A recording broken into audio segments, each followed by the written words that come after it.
Um, I'll start by introducing myself since I'm probably the most recurring theme on these presentations. My name is Dexter Wimberly. I'm a senior critic at New York Academy of Art. For some of you who are familiar with me or know me, I'm also a curator who's been working in the art world for almost, I guess, 2 decades. I stopped counting. And I'm given the privilege of meeting really interesting people.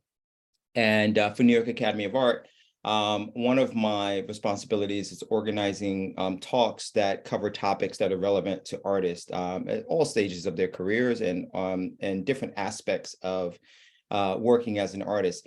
One of the most interesting and recurring questions and themes that I've seen coming up over the past couple of years is around the subject of resale royalties for artists. I knew this was a topic that I wanted to engage with and bring in some experts who know an awful lot more than I do about it.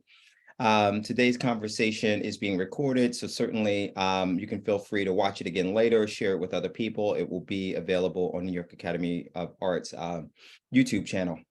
Today, I am joined by Matthew Dunnerstick, who is the Chief Marketing Officer at ARSNL. He's also an entrepreneur and artist who fuses art, tech, finance, and marketing into one practice. After working in financial technology at American Funds, he spent the next 15 years building his digital marketing agency for entertainment studios, including Universal and Paramount, as well as museums, including Getty and LACMA. Matthew earned a BA in literature and creative writing from the University of Cincinnati. Thank you for joining us, Matthew. We're also joined by Charlie Jarvis. Charlie is the co-founder and head of growth at Fairchain. She's an entrepreneur, technologist, and creative with a passion for art, culture, and social justice. Previous to founding Fairchain, Jarvis studied computer science at Stanford and worked in engineering and product management roles at Google and YouTube Music. Jarvis is committed to building the intersection of tech and creativity while creating frameworks for lasting social change. Thank you both for joining me today. Bios are funny because you try to get through them really quickly and abbreviate them. And you also know that there's so much more to a person than 5 or 6 sentences. So I would love to just give each of you a moment to just share a little bit about yourself, not necessarily your presentation yet, but just a bit more about who you are and the work you do and why you're passionate in this space. We'll go in reverse now. We'll start with you, Charlie.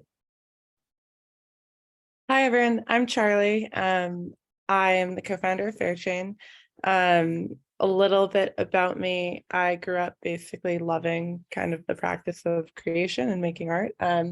I actually launched, Max and I launched Fairchain out of Stanford, where we met, where I was studying computer science.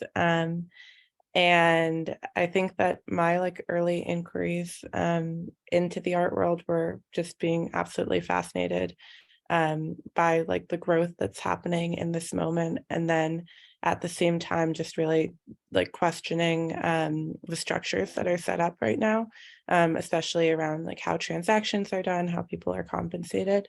So it's been really fun to kind of build what we've built at Fairchain and think about how to make the art world a little bit more equitable. Thank you for sharing that. And Matthew, I know a bit more about Artists' Rights Society than I do about ARSNL. And I'd love to sort of kind of hear a little bit more about the work you do and how did that come to be? But please. Okay, so you want me to talk about me first or go into the presentation? Oh, no, let's talk about you first. We'll do the presentation. Okay. Well, thank you. Yeah, no, I'm filling in for Katerina, who I'm a co-founder of ARSNL with Katerina. I've spoken with her a lot at many types of these seminars about resale royalties. She couldn't make it today. I'm super happy to go into any questions you want. Yeah, my background, I have an art background. I used to live in an art gallery, when in my early 20s, and I spent a lot of time, I made a movie that got on Hulu. I did my own digital practice. But in this capacity, I spent a lot of time working in marketing for film and entertainment and the art world. So last year, I linked up with Katerina to help found ARSNL, and we began with the Frank Stella NFT drop. So ARSNL is like a startup spinoff of Artists' Rights Society. We focus on the NFT and digital art aspect. So that's our specialty. Well, thank you for sharing that. I've never lived in the gallery. I have spent the night in one. And Charlie, I love what you mentioned about questioning structures, and we're going to get into that today. I've asked each of you to prepare a brief presentation about the work you do in your organization, because I think that would help ground the conversation. I'm sure many of the people joining us today and many people who will watch this later may be familiar with your respective organizations, but many won't. So maybe starting again, I'll volley back to you, Charlie. You can share your screen and you can take us through the work that you do at Fairchain. And then we'll do the same with you, Matthew. And then I'm going to start asking some questions, some really tough questions. Okay, I will share my screen. I practiced this before we went on, so hopefully it works, no problem.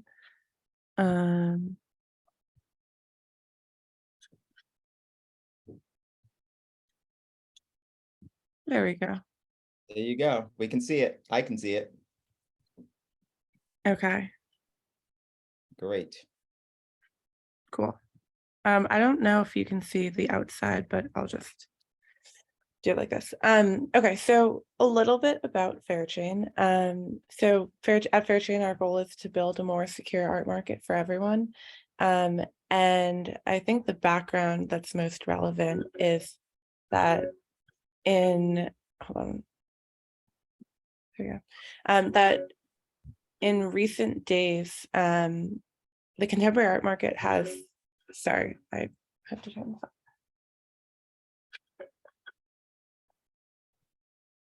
Yeah, we were getting a slight echo. It just might be from another device. Okay. Is it better now? Perfect. Okay, perfect. So for background, what we're looking at is that the art market has changed a lot in the past few decades. And that has presented a lot of new realities for collectors, artists, and dealers alike. With respect to a lot of the problems that we look to solve, we see that there are these incredible examples of artists like Kerry James Marshall, who sold a work of art called Pastimes in 1997 for $30,000, only to see that work actually resell for upwards of $1 million and actually get nothing from that secondary sale. And we also see instances of galleries who often are the ones who are responsible for finding kind of the most seminal talent of a generation, and then basically are unable to retain that talent because artists move from gallery to gallery more than ever before. And then we see kind of prolific examples of collectors who actually end up dealing with issues of fraud and dispute in ways that didn't happen previously. And really what we have built is kind of a response to the changing realities of the market, which is Fairchain, which is a title management, authentication, and transaction tool for art and collectibles. And the idea is that we give artists a really easy way to create secured certificates of title and authenticity, and basically give those to the people who collect their work, and allow the people who collect their work to then pass it on to the next party, such that there is really clear proof of ownership. And we also give artists the ability to create these sales agreements very easily, that allow them to do things like collect resale royalties on subsequent sales. So here you can see how it works. It's pretty simple. Artists or dealers generate secure certificates of title and authenticity. They then send a sale agreement. They can set a royalty, and they can also send an invoice if they want. And then once that work is sold, title is transferred to the next party, and creators are then able to stay connected to both their works and their market. So when it comes time to have a retrospective, for example, they don't run into the issue that they run into now, which is how do I get in touch with the 50 years of work that I've made thus far. And what this ends up looking like is a really easy way for you to have basically your catalog raisonné, or if you're a collector, your entire collection, and proof of ownership, your provenance records, all in one place. And the really cool part about this is you can kind of see what it would look like if something like this were to have been in place, many years ago. So for example, there are works like this one by Amawako Boafo that was purchased in 2019 for $22,500, and within a year it's actually sold for $881,000. And with Fairchain, we basically create a way for the artist to not just get the 50% that they get after splitting with the gallery on the primary market, but actually to get a percentage going into the future. So you can see that in this case, instead of getting, $11,000 here, the artist would be able to get $99,000, which is really, really meaningful. And our general thesis is that like these types of sales are not anomalies by any means. They're actually realities of the shifting art market. And so we want to create a structure by which the artists and the galleries who participate in this market are, protected by any means possible. And I will end with a little quote by one of our supporters, Frank Stella, who's an artist I admire very much, who said, "Fairchain is necessary. It's named for what it is. It treats everyone fairly. It's peace of mind. You can trust it enough to get on with other things. It's that simple." And I think that speaks a lot to our goal, which is really just to make participation in the art market something that comes with a lot more peace of mind. Thank you so much for sharing that, Charlie. I have a bunch of questions. We'll get back to them in a few minutes. And Matthew, I'll ask you to do the same. So I guess, Charlie, you could stop screen share, and Matthew, you could start screen share. It's really funny you ended with Frank Stella, because I'm going to be talking about Frank Stella a lot. He's one of the main, he helped launch our product. In fact, I have a 3D print of some of his artworks here. Right on my shelf. He's in the zeitgeist, as they say. Yeah. So okay. So we got. Let me share.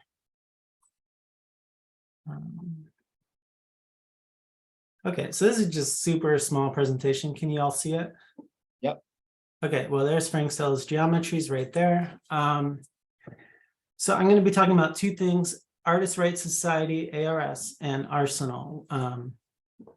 So I'm from ARSNL, and we're like the NFT spinoff of Artists' Rights Society. We have the exclusive digital platform for Artists' Rights Society, and we began with the Frank Stella NFT, which I'll talk about next. We're back. I can't hear you. Can you hear me? Oh, you're on mute. We're good, right? Okay, sweet. All right, cool. All right, so back to ARS. So this was founded in 1987 by Katerina, who couldn't be here. Her father started it. So for the past 35 years, it handles intellectual property and licensing of artworks. Because in the United States, at least, there are no like resale royalties, the main way for artists to make money outside of the sale of the artwork has been IP licensing. So ARS deals with IP licensing. 120,000 artists have signed up. I think it's closer to 122 now. Amongst them, Frank Stella, Kahlo, Picasso, Andy Warhol, like pretty much everyone's on there. If you are an artist, if you're listening out there, and you need legal help with licensing, you can just join for free. Go to arsny.com and you can sign up as an artist, and we have a lot of legal resources to help you. It's a pretty sweet deal, in my opinion. Here's some examples of licensing where like Concepts wanted Dali on their shirt, or Louise Bourgeois, there's a skateboard for that, or Magritte Birkenstocks, things like that. That's because there are no resale royalties. This is how artists make money outside of it. So last year in September, we had our sale for geometries with ARSNL, right? So Frank, he's been doing 3D printing forever, and like for the past, I think early 90s, one of the first 3D printing artists. So he made these geometries for use as NFTs. So we had a big NFT sale. It was really successful. We spent a lot of time with him. We have a lot of rights that we gave, like you could 3D print them, you can remix them. We gave people kind of a bundle of intellectual property. We also did a really cool thing I can talk about at length, where we actually enabled resale royalty defense within the NFT contract itself. And this is playing a key role now because the NFT major markets like OpenSea, they're trying to go against resale royalties. Here's a little bit like some promotional videos we made. There's the geometry. Hey, it's 3D printed. But I just showed you on my bookshelf. Here's a little launch party. We were just having fun with it. And then next up, we just started with Zibing Verstig. This will be in like 2 weeks. He's the ARSNL Next project. He does generative news art. So he scrapes the internet for trending news and creates these really cool shapes. Like this Rihanna came from the Super Bowl. This came from the earthquake in Turkey. And we're going to launch this for a whole year where people can like basically follow our website to see how the news is represented by Sebring. And it's going to be, we're pretty excited about it. That's just launching now. And in 2 weeks, our sales going to be. Here's a couple social media, ARSNL art. But that's the super fast version of what we do. Thank you for sharing that. So we can stop the screen share. And I want to encourage anyone who's joining us today that if you have questions, you can drop them in the chat.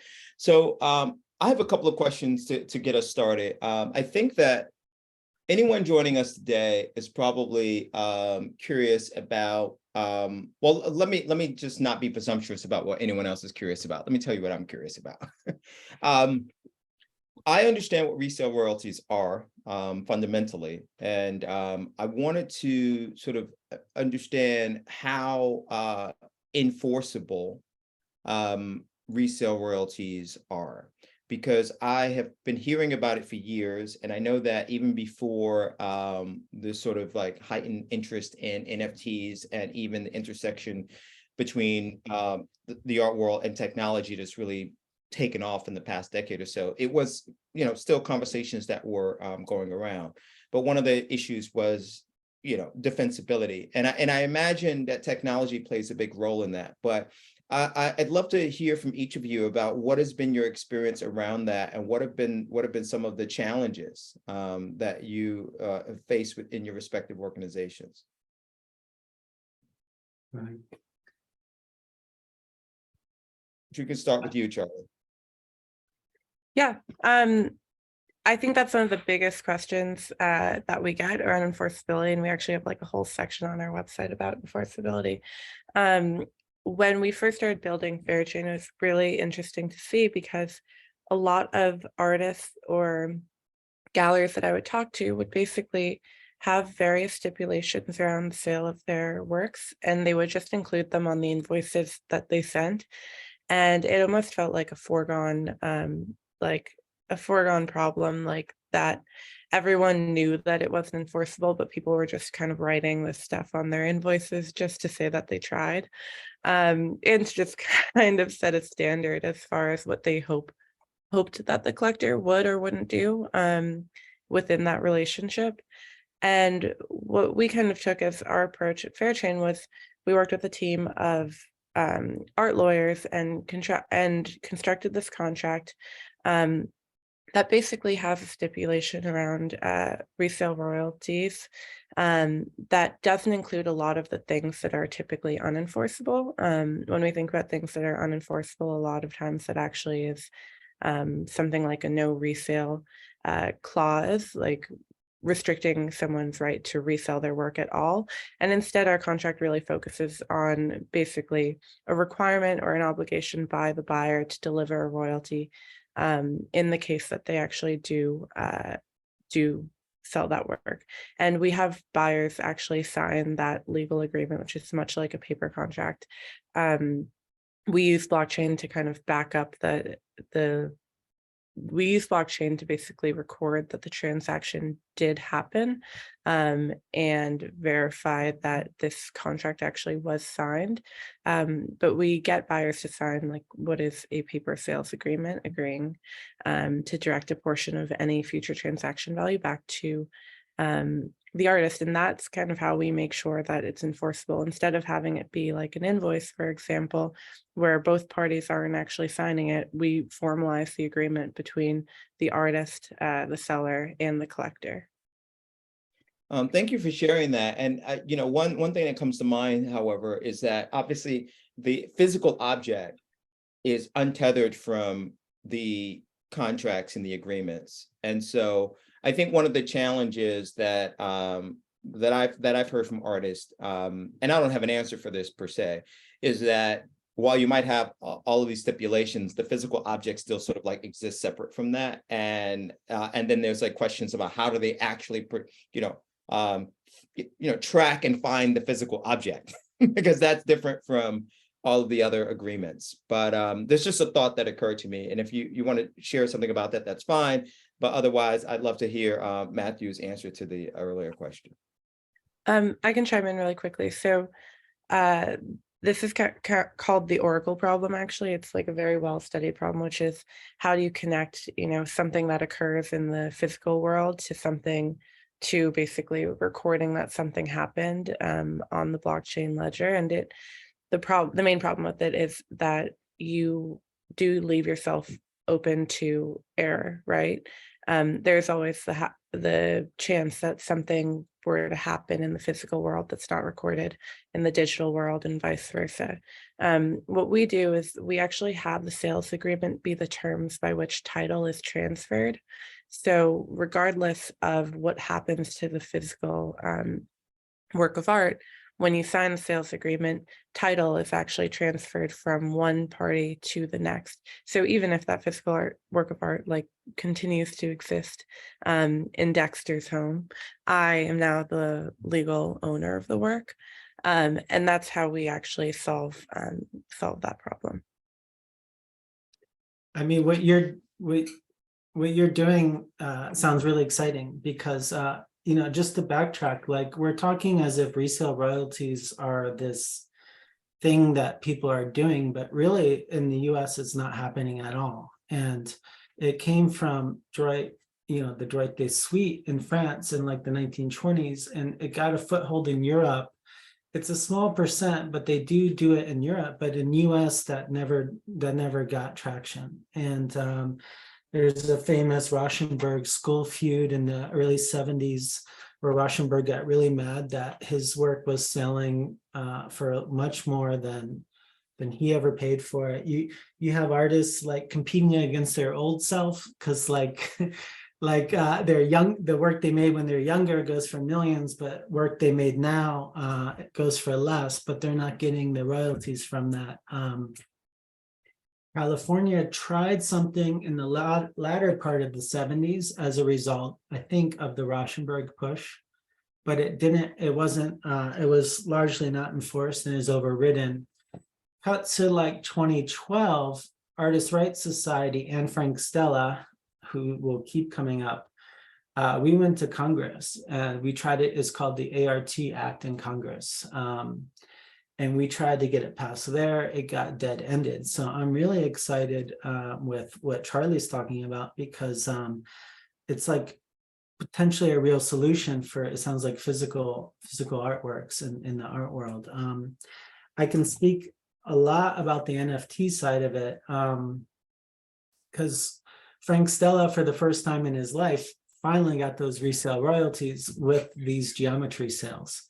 Because in the smart contracts of NFTs are we baked in 10%. So when it's traded, the marketplace gives 10% back to the contract of Stella. Now, recently when we were doing that sale, it's kind of a lot of drama, but some marketplaces were like, we're not going to honor this. Even though you have it in your collector's terms, even though you say 10%, we're just going to ignore that and not honor resale royalties. So this basically made everyone in the NFT community mad because they're treating it like, like the stock market, like artwork, like American funds, or like, think or swim, you go online, you trade, you want like no commissions, fast flips. And that's against this resale royalty that we baked in. So with the geometry sale, we put into our contract the ability to block marketplaces that dishonor resale royalties. So it's like one way we're fighting back against that. But that's like some of the past up to the present and how NFT are dealing with royalties. Yeah. Right. And one of the things I want to point out, because I know that artists at different stages of their careers probably are thinking about this in different ways. I recall a few years ago that some of the estates of some pretty major artists, including Warhol, no longer wanted to authenticate works that collectors were bringing in to sort of validate. And at the time, this was happening. This was before people were talking about NFTs. But speaking like specifically about how to authenticate or prove, use like more basic words to prove that an artwork is what it is. I think that's also one of the benefits of what both of your organizations is doing. I think for younger artists, young in their career or young in age, a lot of transactions just happen through the verbal, sort of like verbal commitments. And while verbal commitments can be contracts, they can also easily be disputed, right? Especially if there's no like email chain or anything that you can point to. And in the real estate world, as most people probably know, you can't do a real estate transaction in the United States without a written agreement, right? You can't just walk up to someone and say, hey, I'm buying your house, here's the money, house is mine. There has to be some sort of written something documenting the transaction and many other things that go into a real estate transaction. And I think people are much more aware of that as it relates to physical real estate property. But when it comes to art, deals happen so quickly, and a collector can walk into an artist studio one afternoon casually, didn't even plan to go there, and leave with a painting and have left cash on the table, literally. And how that transaction happened, I think, is why how do you keep account of transactions, I think, is why your organization's work is so important. I counsel many young artists that even if you're not represented by a gallery, or if you're not working with either of your organizations, you need to keep meticulous records of what you're doing. Because at some point down the line, when you do begin to work with an ARSNL or an Artist Rights Society or a Fairchain, you still can potentially bring prior transactions at least into the database, so that you at least know, what has happened. Completely, and I'm really curious what Charlie thinks about this because, in the NFT space, it's public, right? But in the traditional art world, a lot of this is done in secrecy. The driving factor is like fear. You try to do private transactions if you don't, because you don't want to like put something for sale and then it doesn't sell, or people want to avoid the IRS. Some people sell their art and they don't want to anger the artists. They don't want their families to know they own the art. There's like different reasons why a lot of the art world's done in secrecy, and that's really tough to enforce, especially without laws in the US. It's true. We have a couple of questions that have come in. I'm going to jump on before I go back into my questions. One of the questions we have is, does Artist Rights Society assist artists in protecting their art or merchandise that they create, such as clothing, etc.? So you mentioned some examples of third parties who want to license artists' work, but what about artists who want to do their own products with their work? Well, we're in the licensing of it, so we would help the artists make money on it. Like, I think if you make your own like shirt, maybe I'm missing the question, but like, if like Reebok wants the art on their shirt, then we would broker that license deal. If you're just self-publishing your own art on your own shirt, I think you could consult with us for sure. Like we have a lot of lawyers that could help with that, and probably we could give you some free resources, but that seems a little more straightforward to me. Right. And by default, again, disclaimer, I'm not an attorney. I just know a lot of them. Yeah. By default, if you create a work of art, I mean, the copyright is yours. Like it is yours, and you can put it on a shirt, and you can sell that shirt, barring that your artwork hasn't infringed on someone else's rights. Right. That's a whole nother. That's a whole nother conversation. So you don't need, say, Artist Rights Society or ARSNL to protect your rights in that way. You just need a lawyer if someone infringes upon your rights. I'd also want to throw out there Volunteer Lawyers for the Arts. It's an organization that I just recommend anyone who's watching this who is thinking, wow, lawyer, sounds like, I can't afford a lawyer. I'm not saying that Volunteer Lawyers for the Arts is going to solve every problem, or they'll take on every thing that's brought to them, but I would highly recommend that organization. I've worked with them in the past on different projects, and they can really be helpful. The next question is, how is ARSNL paid or funded? Does it also receive a share of resale royalties? Good question. Yeah, so we're a studio. So like, say you just want to make your own NFT, you could go in like Manifold or even OpenSea and self mint it. But like we're doing basically bespoke projects, so we get a % of the overall sales as well as a % of royalties, and we offer like a lot of marketing, PR, as well as like a lot of the tech production. We do very specific things like the Z-Ring Verstig sale. We're doing these claim tokens. We're running it for a year. We do like that, kind of a lot more on the tech side. So that's how we pay for it as a just % of sale. And I have a question for you, Charlie. So if an artist is working with Fairchain, does every transaction they do have to go through Fairchain? Do you have situations where artists are working with Fairchain on some transactions and then not on others? And how do you manage that? Yeah, I mean, our whole platform is built really around flexibility and around the reality that this is a new standard, and we want to make it possible for people to kind of ease into using the platform. So artists who use Fairchain don't by any means have to use it for every single work they do. It's kind of in their best interest to use it for every work.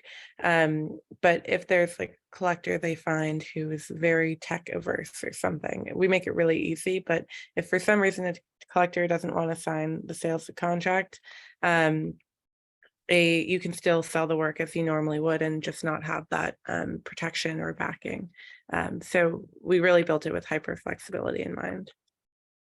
No, that's good to know, and I'm glad you also mentioned the tech averse. So Matthew, you've mentioned a lot about NFTs. Charlie, you're talking about the blockchain. I am sure there are one or two people out there going, "What the heck are they talking about?"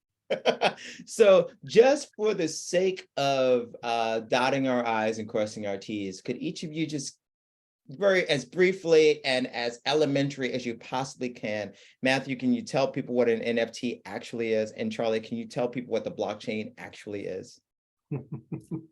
Yeah, NFTs, digital art on the blockchain, which Charlie will explain, but it's like a provenance around digital artworks, a public provenance. And for the tech averse, Frank Stella never had a crypto wallet. We do a lot of like hand holding with traditional artists, because ARS's background is very traditional, so we try to make things easy on our end, so you don't have to know all of that as a buyer or as a collector or as the artist. Gotcha. But in terms of like, so NFT is a non-fungible token. And I know like it seems like in February 2023 to explain like what an NFT is sort of like by now everyone's heard of it and everyone should know like what that is. But if you could just like even go a little bit deeper, like what is a non-fungible token? And Charlie, if you think you want to tackle that when you talk about the blockchain as well, I just want to make sure we're not assuming that people know about things that they don't necessarily know about. Yeah, I mean, I'm happy to do both. I have a background in computer science, so I feel like I'm really lucky always to have like understood everything in such great depth. But I also feel like working in the art world, it's really important that we kind of make sure that we're communicating the technology in a way that is really like in the language of what it's actually applicable for. I think a lot of times the technology actually sounds very intimidating when it's really quite simple. And even our platform at Fairchain, we try to make it as easy as like checking a box when you get an email, because I think the technology is amazing, but I don't think most people actually have to interact with it in such great depth. So an NFT is a non-fungible token, and basically what that means is it is a token, so it's like a thing that is unique. Non-fungible just means that unlike like a dollar bill, for example, where $1 bill is exactly the same as the other dollar bill, this token actually represents one unique object that is not fungible, so it's not swappable from one thing to the next.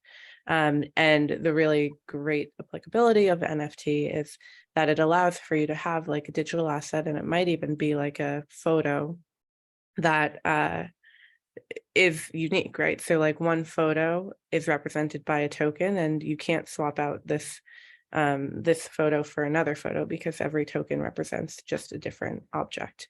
And blockchain is a public ledger, which I describe as just like a digital journal.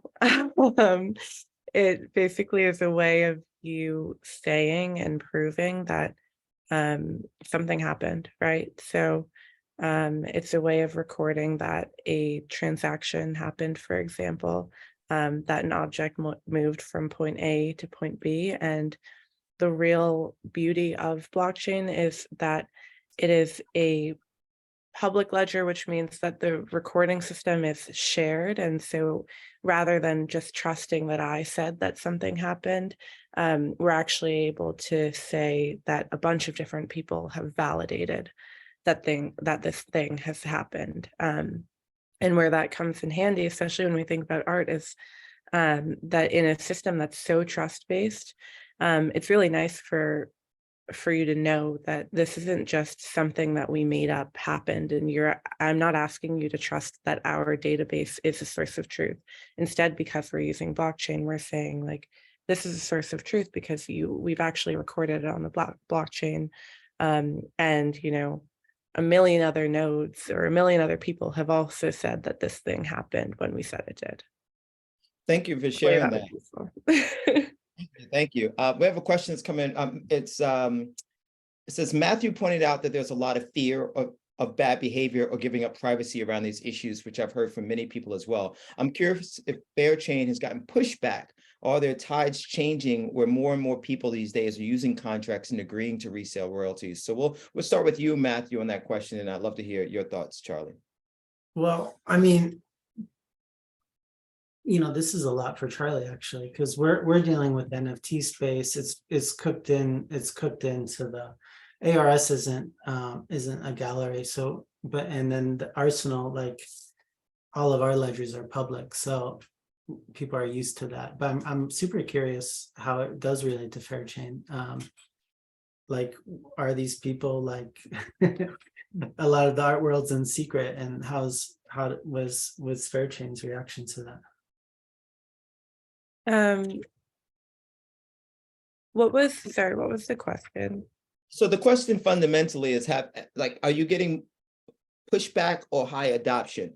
I know, for example, from my own experience, having worked with many collectors and artists in different capacities, there are certainly collectors out there that'll just say, great, I want the work, I want to support the artist, I'm fine with resale royalties, I'll sign the agreement, no big deal. Let's just keep it moving. And then there'll be other collectors that'll just say, I'm not signing anything, like, no way. Yeah. Sell me the work, then sell me the work. If not, then I'm not going to be, tied up, so to speak. Have you gotten that kind of resistance? We've definitely gotten a mix of reactions. I would say overall it's positive, and that's for a bunch of different reasons. I'll point out that with NFTs, it's really interesting because there was a whole community of people who were introduced to the idea of collecting digital assets, and the idea of a royalty was baked into that, right? So when people understand like what it means to buy an NFT, they actually do understand that anytime they transfer it, there's going to be some portion directed to the creator. If we think about a lot of other things in life, we actually have that same understanding, right? So when we think about what it means to like consume music or television, we understand that, you know, a few cents are going to go to the music artist, a few cents are going to go to the actor in the film, that type of thing. Art is a very unique asset in that nobody has traditionally understood it as a thing that the transfer of the object from one party to the other involves, you know, keeping the creator looped in. And to that end, I think it's perfectly normal that a lot of times when people are kind of approached with, you know, acquiring an asset with a new set of terms baked in, that will have mixed reactions. I think part of why we found that people don't push back as much as I would have originally thought they would on, you know, basically agreeing to profit less, is that artists spend a bunch of time, artists in their galleries actually find a bunch of time trying to make sure that they're giving to their works to people who are good stewards of the work. And what that means is that a collector actually has to represent that they don't plan on flipping the work in the short term. And what it looks like to push back on, you know, a resale royalty agreement often means kind of an admission that you actually do intend to flip the work in the short term, in which like a resale royalty could be wildly inconvenient. So there has been some pushback. I think the main pushback has really been more around like the technology thing, or people who just have like apprehension around signing contracts in general. But the idea of pushing back because people don't think that an artist deserves a royalty, or that people are afraid of, you know, losing out on potential profit, is almost this taboo thing to kind of state outright. And so we've seen a lot less pushback to that end. Thank you for sharing that. Matthew, there was a question about and this may be case by case, so you may not even be able to answer this. I'm not sure, but what percentage of a resale does ARSNL receive? Is it paid by the artist or the seller or the buyer? So that's the first part of the question. And can you answer that? Is that case by case? What's the? No, I mean, we do 25%, and it could be case by case, but that's what we're doing. And that's 25% of sale and 25% of the resale cut, which is often 10%. And then that's, you know, because the stuff we deal with is usually pretty high production. Most of the NFT studios, it's like around this percentage. Some are a little more, some a little less. But we deal with those types of projects. In terms of who pays it on the Ethereum blockchain, that's seller pays.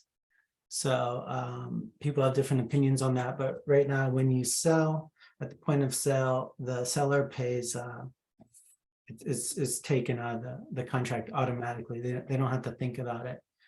There's this change that's happening where people are trying to make them optional or ignore it. That's different, but like in an enforced situation, it's automatically taken out at the point of sale by the seller.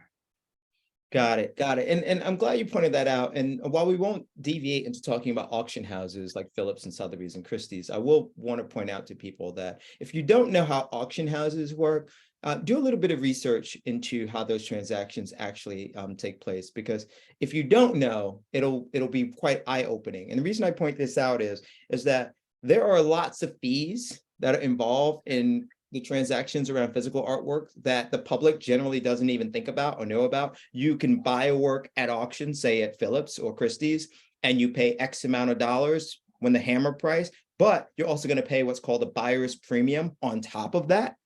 right? And there are all sorts of other ancillary discounts that can be given to you and other things that can happen. So these transactions, even in the physical world, are never as straightforward as they seem. And doing the homework and doing the research is important. The other part of that question, does an artist pay taxes on money received in a resale? Well, one thing I always say about taxes is, if you've earned money, expect to pay taxes. I mean, I don't, and talk to an accountant, because I think that any income in the United States generally is seen as taxable unless you're told otherwise by your accountant. So that's generally my take on that. And artists, no exception. Royalties are no exceptions. Maybe things are at a different tax rate, but the IRS generally would like to collect taxes.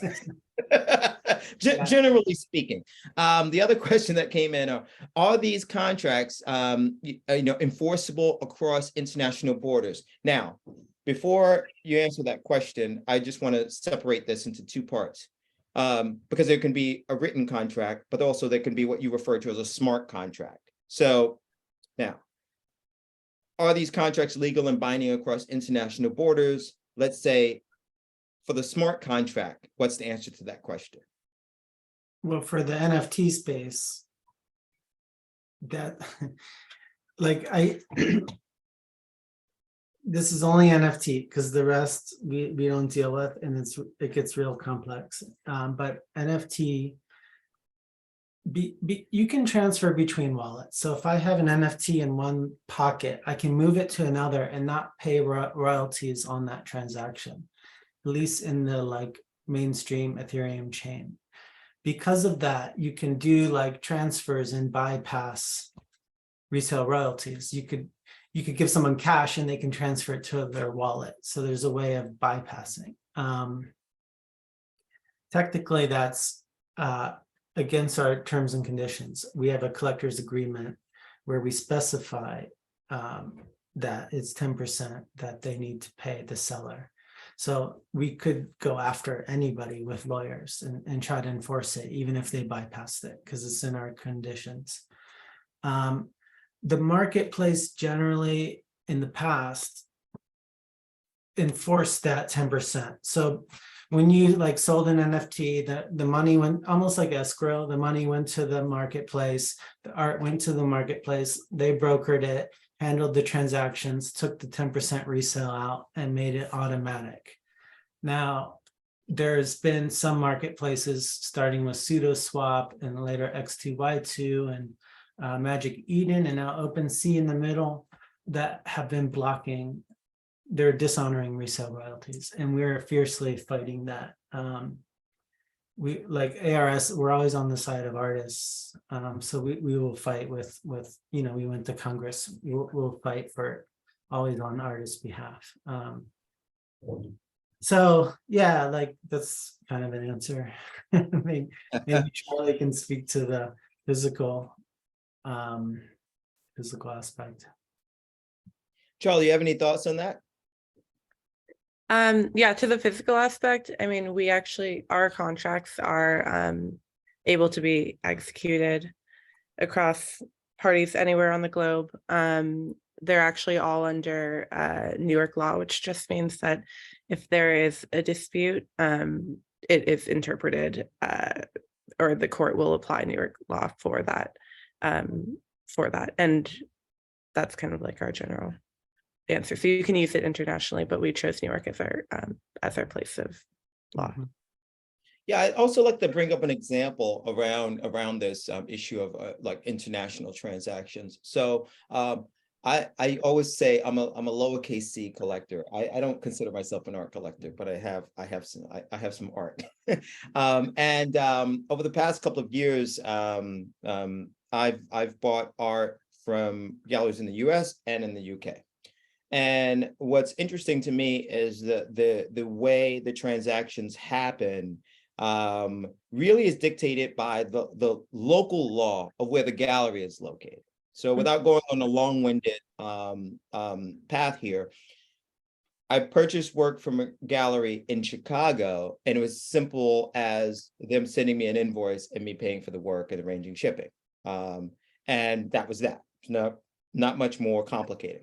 I purchased work from a gallery in New York City, and they wanted me to agree to not sell the work for 3 years, which I was fine with, you know, but they put that in the invoice, as you mentioned, Charlie. But I also bought a work, and this is making me sound like a real collector here. I said lowercase c, but anyway, bear with me.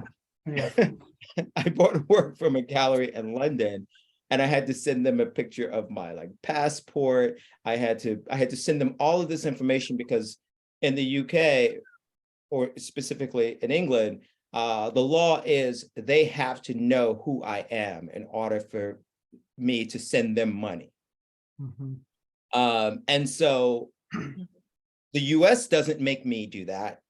Their local law is making me do that. The enforceability issue that comes up there is obviously they can't force me to send them my ID and information. They would just have to void the sale because they'd be violating local law. I guess to point that out to say is that it always depends. I think when you're dealing with international, like different states in the US behave differently, and then different countries certainly behave differently. And I'd imagine that that's just like for a lawyer, an international lawyer, that's probably a very complicated thing to sort of like defend and pursue someone across international borders around transactions around physical artwork seem like quite difficult to enforce and pursue.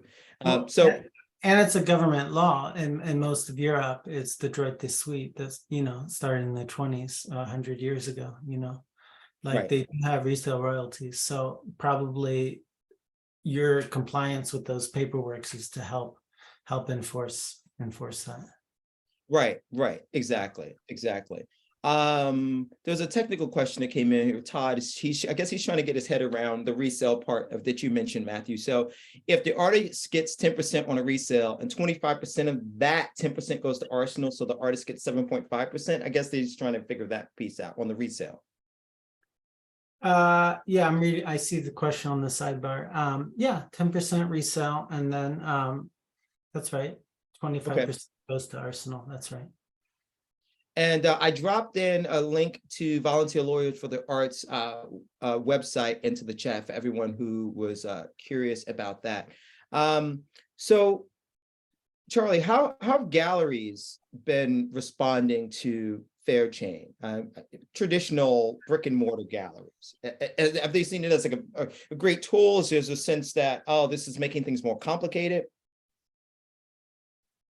I think it's been a mix of reactions, right? Galleries are just as much beneficiaries of Fairchain as artists are. So I think there's a lot of enthusiasm around being able to support their artists, but also being able to kind of make sure that they are, you know, protecting both themselves and the artist economically. I think that it is interesting building a tech company for the gallery space because there's just always, I don't think that galleries are always like the most well-versed technologically, and sorry if there are any galleries on the call, but I try a lot to like not overwhelm them, and there are a lot of different like systems, like tech systems right now that galleries are using, and a lot of times they're very disconnected, and so even just from like a functional perspective, we've been very intentional about trying to make sure that we're bridging, you know, the inventory management system that they're using with, you know, we have an integration with ArtLogic, we have an integration with QuickBooks so that it's easy for them to record the accounting around the transaction. And I think right now there's this like moment in which galleries very quickly kind of feel that they have so many different tools and are trying to figure out like how do they all work together. And so we spend a lot of time making that as easy as possible. The other thing that I think is interesting for galleries is like communicating to collectors about what this new system means. And I think that has been kind of like the biggest, that's been the biggest kind of like point of adoption for them, because it is a new system, right? I think that one day, you know, resale royalties, or even just the idea of people getting a certificate of title that is like easier for them to prove provenance than having to look through their email records for a bill of sale. I think one day that will be ubiquitous. It just is that in the beginning phases of anything new, there is this challenge of having to communicate to collectors like, hey, why are you sending me an email via Fairchain rather than the way that you previously sent me an invoice. So we spend a lot of time with galleries just kind of telling them about how to introduce the concept to collectors. Yeah, and I think that learning curve can be steep for some, but the structure of the art world, as you've mentioned, it was one way, and it was one way for a very, very long time. I think most people outside of the art world think of the structure of the art world as it has existed from the early part of the 20th century, which was, gallery sells work to collector, sends payment to artists, and that's how the transaction happens. And so that kind of structure doesn't have to remain the structure of the art world. And I think that there's, it's cliche to say there's usually resistance to change, but certainly it's resistance to change in a very opaque market, right? There's always going to be that high level of resistance to change. I love what you said earlier, Matthew, about an artist's old self competing with their young self. Mm-hmm. I think it's like a really profound thing for artists to think about, because if you plan to be an artist for a very long time or your entire life, then you should think that everything that you do, even in your 20s, will have some echo effect on what happens later in your life. And I think that striking a balance between being very professional, but not difficult to work with. That's it's a balance. There's a balance, because I've seen very young artists want to adopt all of the sort of structure and motions of a very established professional artist. Everything is sort of like as if they've been making art for the past 50 years and represented by the blue chip gallery. And it can make it difficult to build relationships early on with collectors, because they're like, oh man, this is just really difficult dealing with this person. But I think that taking yourself serious is incredibly important. And one of the things that I think plays into taking oneself serious is keeping good records, keeping good documentation of your work and the transactions that you have done. And even if you're not using Fairchain or working with ARSNL or working with Artist Rights Society, these are things that you can do on your own. Charlie, you mentioned that you guys are integrated with ArtLogic, and ArtLogic is one of several platforms that are available out there for artists and galleries who can kind of, basically it's inventory management. So I would just like recommend that for artists, like on the most basic levels, like keep good documentation of your inventory early on, and then it just becomes habit. I think that's like a thing to do. I would also say like Fairchain has a pretty good tool for inventory management. I mean, I don't think it's as robust as ArtLogic, but any degree at which you can do inventory management or recording is so valuable. And a lot of why we built out certain inventory functionality is because we wanted to create a way for artists who might be starting out in their career to have access to that type of stuff without necessarily needing to pay like a subscription fee that feels exorbitant to them early on in their career. And I definitely agree with what you're saying too, because a lot of times an artist's earliest works end up being the most valuable. But there's this conundrum where like those works might be ones that they weren't good about, recording who it went to, or, it's out in the world for longer than the other works. So it's hard to know where they end up. And I mean, from our perspective, like if you do know that, if you are to see success, your earliest works may end up being the most valuable works, then it's definitely in your best interest to make sure that you are selling that work with protection. So you're selling that work with a resale royalty attached, because to the point that Matthew is making about like what it means for those works to start reselling, it might do really crazy things to your market, and you want to make sure that you actually are protected regardless. Yeah, I highly recommend, if you're an artist and you're dealing at all with licensing or things like that, just check out Artist Rights Society, because it's in most cases like a free service. It's a pretty good deal. And or a very small percentage that if it's a super big deal that we're brokering. ARSNL is more like these bespoke one-off projects. We're not doing them in bulk. We're generally doing stuff that's pretty complicated to build, and we're working deeply with the artists on those. But so like that's, those are just kind of one-offs. But like check out Artist Rights Society for sure. We give free legal counsel all the time. So that's good to hear. So for everyone who joined us today, I want to thank you all for your time and for your interaction with our presenters, and also the questions that you've thrown into the chat. I think this is a fascinating area that will continue to evolve. So everyone, please check out Artist Rights Society, check out Fairchain, check out Volunteer Lawyers for the Arts, and there are many other resources out there that can help you get your head around what you can do to make sure that you continue to reap the benefits of your work in the future. Someone said, where's the link? I guess it was like, where's the link to Volunteer Lawyers for the Arts? Well, it's in the chat. It's just VLANY.org. All right. I want to wish everyone a wonderful evening, and thank you all again for joining us. Thank you, Matthew. Thank you, Charlie. Looking forward to seeing you guys in real life again very soon. Bye-bye. thank you, Dexter. Bye, everyone. Bye, everybody. It's been really good.